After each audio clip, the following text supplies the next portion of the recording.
Hi folks, Ross here, and in this video I'm going to be doing a breakdown of the latest trailer for Mass Effect Legendary Edition. So starting off with the visual and performance upgrades, the game will now run at 4K and HDR. You will also be able to run the game at 60 frames per second if you have a Xbox One X, a Series S or a Series X, and it will also run at 60 frames per second on the PS4 Pro and the PS5. PC will have an uncapped frame rate and will support 21:9 ultra-wide mode. Load times have been dramatically reduced. One example that was given was the elevators on the Citadel going from 52 seconds down to 14 seconds. AI has also had plenty of work done on it as well, so most known bugs have been addressed, including the infamous headspin Shepard. Squad controls for Mass Effect 1 have been improved and will now be in line with the rest of the series. So in Mass Effect 3, the cover system was really well done. You were able to get your teammates to drop in and out of cover as you needed it. This will now be introduced through the rest of the series to give it a more unilateral feel. The HUD has also been updated to give it a more sleek and modern look. Regarding DLC, the Legendary Edition will come with over 40 DLCs including the cosmetics, weapons and story DLC.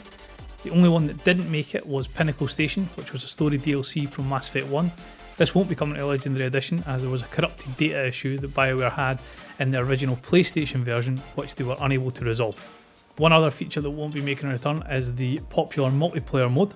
BioWare did confirm that they had looked into the possibility of bringing back this mode, but stated it would have taken just as much work as they had put into reworking the full of Mass Effect 1.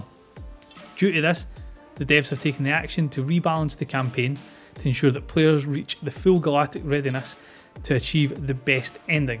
In the original trilogy, you had to play through the multiplayer campaign as well as having 2 additional standalone apps that could help you increase your galactic readiness. This now is able to be achieved just through playing the base game. Whilst Mass Effect will go down as one of the greatest series ever made, it isn't without its criticisms, and this is mainly regarding how the original trilogy ended.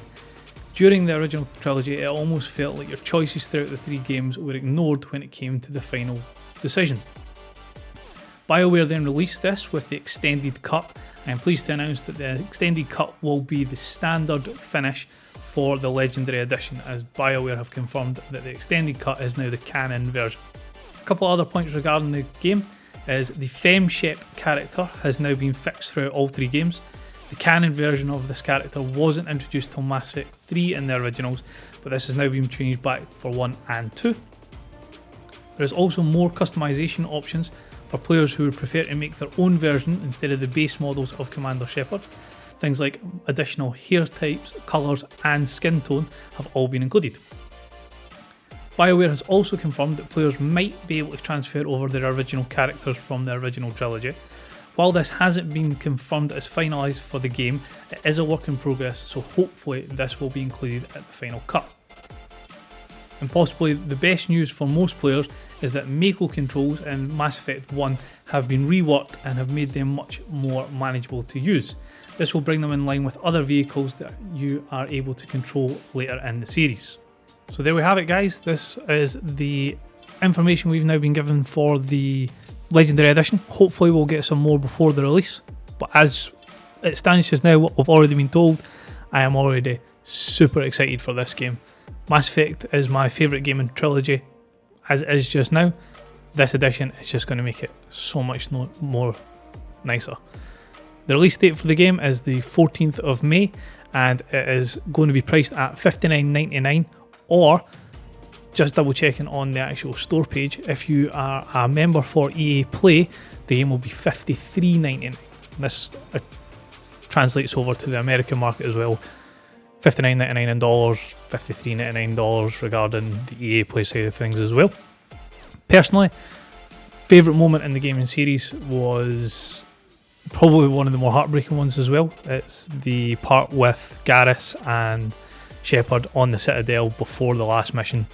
I don't want to go into too much detail, people going into this blind, but it's a part where your wingman, your best friend, who's been with you through all the trials and tribulations, is sharing this possible last moment with Shepard, and it's just a really nice send off to one of the best characters created in any video game, being Garrus Vakarian, and just being able to relive that again is going to be something that I can't wait.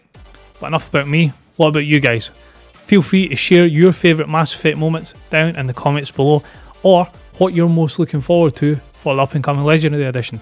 Was it perhaps a DLC that you didn't pick up the first time round, or just getting to see the game looking really nice in the 4K HDR with your high refresh rate as well? And that's all from me, folks. If you want to keep up to date with all the latest news in regards to the Mass Effect Legendary Edition or the new Mass Effect game that was announced, as soon as we have any information on that game, we will be posting it up on our channel ASAP. Please feel free to subscribe to the channel and hit the like icon to make sure that you never miss out on any of the news. I shall see you next time, folks. Thanks very much.